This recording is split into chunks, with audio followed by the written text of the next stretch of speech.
युवा रंग महोत्सवाचं आयोजन करण्यात आलं आहे।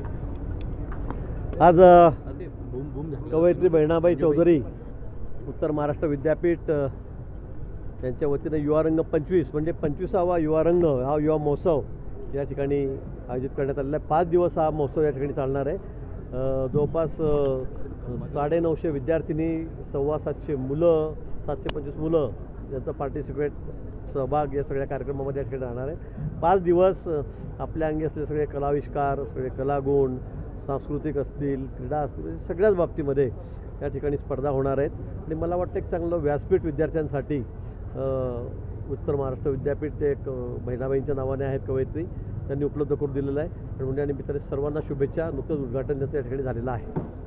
विद्यार्थ्यांना व्यसनमुक्तीपासून आणि यातली सगळ्यात महत्त्वाची कन्सेप्ट जी आहे ती वंदे मातरम 150 वर्षापूर्वी बंकिमचंद्र यांनी वंदे मातरम हे गाणं लिहिलेलं होतं आणि ते सगळं एक स्फुरणगीत होतं, संपूर्ण देशासाठी स्फूर्तिगीत म्हणून ते आलं। हे नुसतं गाणं नाही तर आमच्या राष्ट्राचा हा आत्मा आहे, आमचा आत्मा आहे।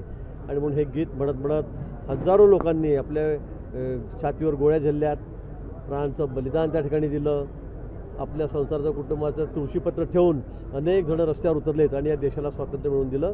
आणि अशा या गीताला आता 150 वर्ष पूर्ण झालेले आहेत। ही थीम समोर ठेवून हा युवा रंग कार्यक्रम याचं आयोजन या ठिकाणी झालेलं आहे।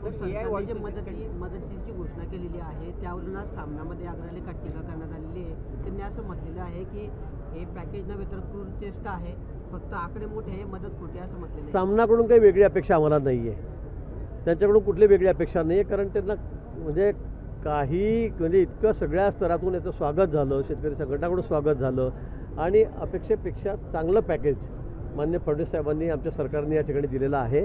पण शिवसेनेकडून काय अपेक्षा करणार? त्याच्याकडून काहीच अपेक्षा नाही। स्वतः सरकारमध्ये असताना काहीच करायचं नाही, काहीच बोंब पाडायची नाही। आणि आता शेतकऱ्यांना एवढं चांगलं पॅकेज दिल्यावर, त्याच्या पाठीशी सरकार खंबीरपणे उभं राहिल्यावर अशा पद्धतीने सामनाला वाचतं कोण? मला ते समजत नाही। आता कोण वाचतं सामनाला? सामनाला कोणी वाचत नाही आणि सकाळचा भोंगाही कोणी ऐकत नाही। त्यामुळे त्यांच्याकडून आम्हाला काही अपेक्षाही नाही। पण निश्चित शेतकऱ्यांच्या पाठीशी मी खंबीरपणे उभं राहिलो। आज त्यांना उभं राहण्यासाठी सरकार प्रयत्न करत आहे, त्यांच्या पाठीशी खंबीरपणे उभं आहे, याचा आनंद शेतकऱ्यांना नाही। कोणत्या योजनांवर पडणार आहे असंही त्यांनी म्हटलेलं आहे। आणि केंद्र सरकारची आर्थिक मदतीचं काय असंही सामनातून म्हणण्यात आलं। मला वाटतं केंद्र सरकारकडे आम्ही मागणी करू जो 32,000 कोटी रुपये या सगळ्या गोष्टीला लागणार आहे, किंवा त्यापेक्षा सुद्धा मोठा आकडा या ठिकाणी जाईल।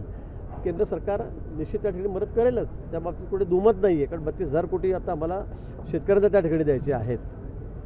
आर्थिक मोठा बोजा आहे, पण शेतकऱ्यांसाठी म्हणून तो काहीच नाही खरं म्हणजे।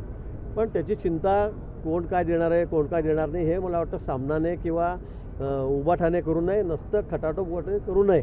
आज चांगलं पॅकेज या ठिकाणी सरकारने दिलेलं आहे, त्यामुळे मला वाटतं शेतकरी वर्गामध्ये समाधान व्यक्त केलं जातं। पॅकेज तर सरकारने दिलं आहे, पण कर्जमुक्तीचं काय यावर मात्र सरकार काहीच बोलत नाही। मला वाटतं हे काल मुख्यमंत्री मोदींनी सांगितलेलं आहे, त्याची वेळ येऊ द्या, निश्चित ते सुद्धा होईल। पण आज सर्वात आधी शेतकऱ्यांना उभं करणं, रब्बी हंगामासाठी त्याला पुन्हा त्या ठिकाणी काहीतरी आर्थिक सहाय्य करणं हे महत्त्वाचं। आणि म्हणून 10,000 रुपये आपण बघितलं असेल इलेक्ट्रिक शेतकऱ्यांना आम्ही त्या ठिकाणी दिलेले आहेत की त्यांनी आता रब्बीमध्ये सुद्धा पेरण्या कराव्यात। पाणी आहे, जमिनीमध्ये ओल आहे, पण शेतकऱ्यांना आता आर्थिक परिस्थिती खराब आहे आणि म्हणून 10,000 रुपये त्यासाठी सुद्धा मागणी नसताना सुद्धा अतिरिक्त आम्ही त्या ठिकाणी दिलेली आहे। शेतकऱ्यांना जमिनीसाठी जे खरडून वाहून गेले आहेत त्यासाठी मोठं पॅकेज, म्हणजे अपेक्षाही नसेल उबाटा फफुटाला कोणाला, तेवढं मोठं पॅकेज आम्ही या ठिकाणी दिलेलं आहे। आणि म्हणून मला असं वाटतं की आम्ही त्यांच्याकडे लक्ष देत नाही। शेतकरी हा आमचा केंद्रबिंदू आहे, त्याच्या हितासाठी आम्ही अतिशय चांगला निर्णय घेतलेला आहे। गृहराज्यमंत्री योगेश कदम अडचणीत सापडलेले आहेत। त्यांनी गुंड जो आहे गायवळ त्याच्या भावाला जो शस्त्र परवाना दिल्याचं समोर आलेलं आहे। कधी आदेशाची प्रत त्यांनी शिफारस पत्र दिले, पत्र दिलेलं आहे स्वाक्षरीने। स्टॉलवर जायचं आपल्याला स्टार्ट अप इंडिया गायवळच्या मला या बाबतीत काही कल्पना नाही। मी आता सकाळीच ट्रेनने आलो, इकडे झालो सकाळी, त्यामुळे मला या बाबतीत काही माहिती नाही। माहिती घेऊन मी बोलेल याबाबत। नॅशनल क्राईम रेकॉर्ड जो आहे, नॅशनल क्राईम रेकॉर्डच्या अहवालानुसार महाराष्ट्र हा सर्वात भ्रष्टाचार राज्य असल्याचं समोर आलेलं आहे। कोणी म्हटलं? नॅशनल क्राईम रेकॉर्ड ब्युरो आहे ना, त्यांचा अहवाल समोर आला। त्यांनी म्हटलं की 785 शासकीय कर्मचारी आणि खासगी व्यक्तींना आतापर्यंत अटक झाली आहे आणि 2885 ठिकाणी आतापर्यंत भ्रष्टाचाराची कारवाई झालेली आहे। चांगलं आहे ना, उलट सरकार भ्रष्टाचारावर कारवाई करतं आहे का? वाईट आहे का? करू नये का? मग तो आकडा कमी करता येईल असं करायचं का? मला वाटतं ते अधिक वाढलं पाहिजे। ज्या ज्या ठिकाणी भ्रष्टाचार असेल, कोणी करत असेल, त्यांच्यावर कारवाई झाली पाहिजे, त्यांना अटक झाली पाहिजे, ACBच्या जाळ्यामध्ये ट्रॅप झालेच पाहिजे।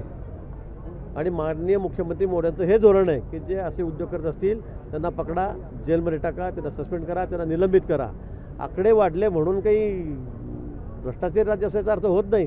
उलट राज्यामध्ये या अशा लोकांवर किती चांगली कारवाई होते आहे, कशा पद्धतीने कारवाई होते हे सुद्धा तेवढंच महत्त्वाचं आहे. क्राईममध्ये नाशिक पण अव्वल आलेलं आहे असं म्हटलं जातं. आता नाशिकमध्ये पण सर्वात मोठी गुन्हेगारी वाढलेली आहे. काही अंशी नाशिकमध्ये सुद्धा गुन्हेगारी आहे, वाढलेली आहे, खुनाचे प्रकार वाढलेले आहेत, हे आपणही बघतायत. हे आम्ही पुढे अमान्य करत नाही, पण त्या संदर्भामध्ये माननीय मुख्यमंत्री मोदयांनी गेल्याच आठवड्यामध्ये CP80च्या ठिकाणी ते बोललेले आहेत, बैठकही घेतलेली आहे आणि योग्य सूचना त्या ठिकाणी अतिशय कडक सूचना या बाबतीत दिलेल्या आहेत. आपण बघतात की गेल्या 8 दिवसापासून खूप मोठी धरपकड किंवा हालचाली, काही अधिकाऱ्यांच्या बदल्यासुद्धा CPने त्या ठिकाणी केलेल्या आहेत. मला वाटतं येणाऱ्या पुढच्या काळामध्ये कुंभमेळा पण आहे आणि म्हणून त्या ठिकाणी कायदा सुव्यवस्था ही जोपासलीच गेली पाहिजे आणि त्या दृष्टीने आता कारवाई सुरू झालेली आहे. पवार यांनी आज पत्रकार परिषद घेतली आहे. पत्रकार परिषदेमध्ये त्यांनी आरोप केला आहे की निलेश गायकवाड हे राम शिंदेचे निकटवर्ती आहे. मला वाटतं सगळ्यांचे फोटो सगळ्यांबरोबर असतात, त्यांच्याबरोबर कुठेतरी फोटो सापडेल. पवार कुटुंबियासोबत सुद्धा कुठेतरी फोटो त्यांचा सापडेलच असं नसतं. हे लोक येऊन कुठे कुठे फोटो काढत असतात, सार्वजनिक कार्यक्रमामध्ये बाजूला भरून फोटो काढत असतात. त्यामुळे जवळचे दूरचे असं कुठे विषय नसतो. निश्चित घायवळ यांच्यावर कारवाई आता झालेली आहे, कडक कारवाई होते. ते बाहेर निघून गेलेत, आल्यावरही त्यांच्या कारवाई होईल. प्रशासनाने माननीय मुख्यमंत्री मोदी गृहमंत्री आहेत, त्यांनी या बाबतीमध्ये मला वाटतं कडक सूचना दिलेल्या आहेत. त्यांची कुठे हे कुठे कोणाच्या निकटवर्ती आहे, काय कोणावर फोटो काढला, हा भाग खरं म्हणजे फोटो बिटो काढायचा गौण असतो. सगळ्या राजकीय पुढाऱ्यांबरोबर सगळेच लोक कोणी कुठेही उभं राहतो फोटो काढतो. तो फोटो आला की मग सगळा ठपका पुढाऱ्यांवर येतो, नेत्यांवर येतो. पण मला वाटतं अशा लोकांना आळा घालण्याचं काम माननीय गृहमंत्री मुख्यमंत्री करत आहेत.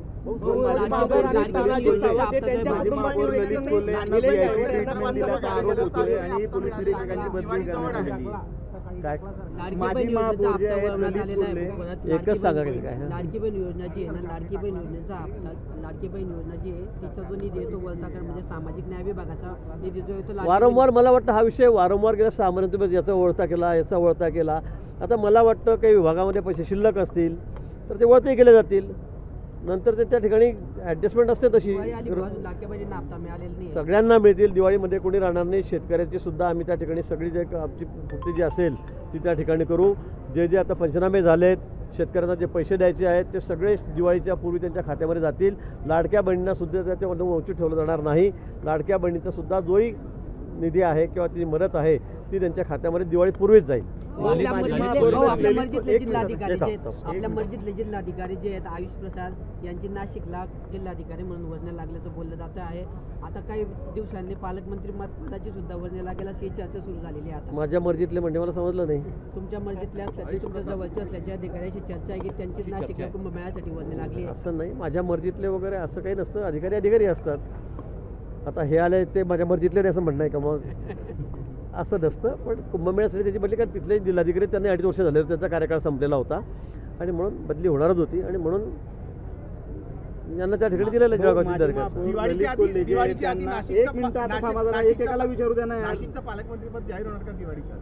नाही. बाकी सगळी मदत होईल, शेतकऱ्यांना होईल, लाडक्या बहिणींना होईल, पण पालकमंत्र्यांचं सांगता येत नाही. माजी महापौर ललित कोल्हे जे आहेत यांना आपलं जेलमध्ये VIP ट्रीटमेंट दिलं गेल्याचा आरोप झाला आहे आणि त्याच्यानंतर एका पोलीस निरीक्षकाची तडकाफडकी नियंत्रण कक्षात बदली झालेली आणि काही मंत्र्यांनी त्याच्यासाठी फोन केल्याचंही प्रकरण समोर आलेलं आहे. नेमकी काय तर या बाबतीमध्ये मला कुठली माहिती नाही, कोणी फोन केला काय मिळाला, पण कोणी फोन करणार नाही. कोणी कोणाला वाचवण्याचा प्रयत्न करणार, तो गुन्हा गंभीर आहे. मी जी माहिती घेतली SP कडून त्यामुळे तुम्ही दाखवा कोणाची काहीतरी काही सर्व्हर चाललेली आहे, आदर तिथे चाललं आहे, आपण सांगावं. तर कोणी जर केली असेल तर त्यांच्यावर कारवाई मला वाटतं SP ने केलेली आहे.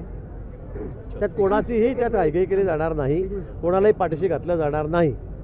आझाद मैदानावर ओबीसीचा पण मोर्चा आहे. आता मराठा समाजानंतर आता आझाद मैदानावर ओबीसीचा पण महामोर्चा आहे. आजपासून सुरुवात झालेली कार्यकर्ते मुंबईमध्ये. जाऊ आम्ही भेटायला, आम्ही भेटायला जाऊ ना. मनोज जरांगे याच्यावरूनच म्हटलंय की अजितदादांनी साप पोचलेले आहे भुजबळांना पुढच्या काळात